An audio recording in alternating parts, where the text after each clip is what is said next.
God and Intelligence by Fulton J. Sheen. Copyright 1925. Preface. This book does not pretend to be exhaustive. The field which it covers is too vast, and the literature of the subject too varied to admit of minute analysis.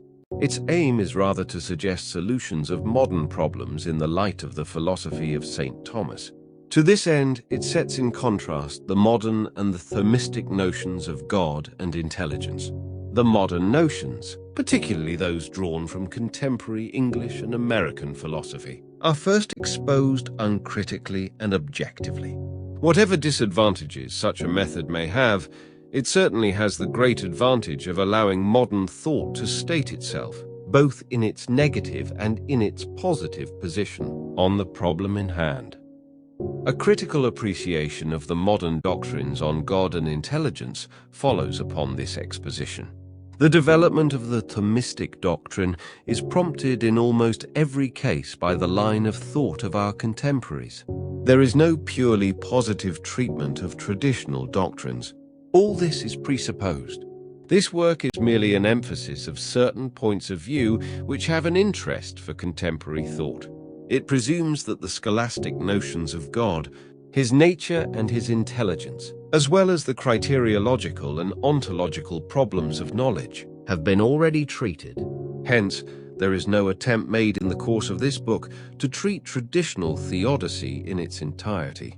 Should the reader desire to read a classic presentation of the traditional thought on God and intelligence, he can peruse with profit Dieu, son existence et sa nature by P. Garrigou-Lagrange O.P. It may also be interesting to study another presentation in L'intellectualisme de Saint Thomas by Pierre Rousselot S.J.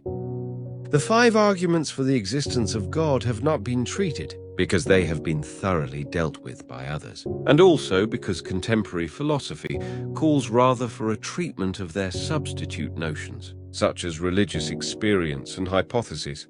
Thus, while positive expositions of scholastic doctrine look towards the traditional, this work looks rather to the solutions which traditional thought may bring to modern problems.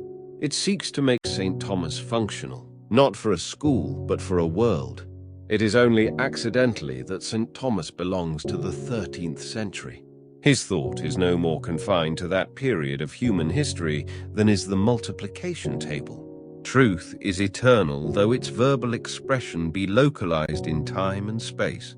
If need makes actuality, then St. Thomas was never more actual than he is today. If actuality makes modernity, then St. Thomas is the prince of modern philosophers. If a progressive universe is a contemporary ideal, then the philosophy of St. Thomas is its greatest realization. Modern idealism needs the complement of his realism. Empiricism needs his transcendental principles. Philosophical biologism his metaphysics. Sociological morality his ethics. Sentimentalism his theory of the intelligence. And the world needs the God he knew and loved and adored. I wish to thank all those who have assisted in any way in the publication of this book. I acknowledge much indebtedness to Right Reverend Simon Deploy, Ph.D., LL.D., for his personal interest and kind encouragement.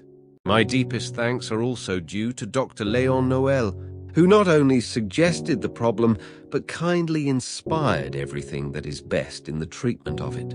I am also indebted to Dr. Nicholas Balthazar and Dr. A. Mansion for their valuable criticisms and suggestions, and to Dr. J. G. Vance, Vice President of St. Edmund's College, Ware, England, for the characteristically kind way in which he assisted in the revision of the manuscript. I wish, too, to thank my former colleague, Father Ronald Knox, M.A., and my esteemed friend, Dr. Gerald B. Phelan, for their kind help, each in his own particular way, and also Reverend F.T. Bentley and Reverend M.G.E. Copplestone for their assistance in correcting the proofs. F.J. Sheen, Louvain, June 19, 1925.